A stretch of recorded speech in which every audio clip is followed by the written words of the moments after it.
யோ தின்ன தாரத்தை தந்துட்டு ஒழுங்கா தின்ட்டு மதியாக்கு மூலையில படுத்துக்கோ. என்னன்னா விச பட்டு நேரம் பார்த்து முடிச்சு விட்டுற வேண்டியதான்.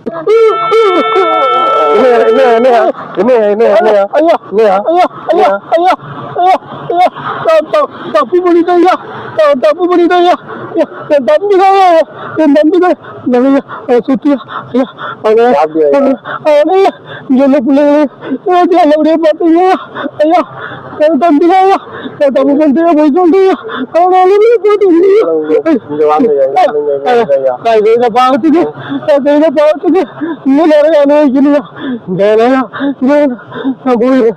என் தம்பியை போட்டு நல்லபடியா பாத்துக்கீங்க ஐயா. என் தம்பி ஐயா ஐயா என் தம்பி நல்லபடியா பாத்துக்கீங்க.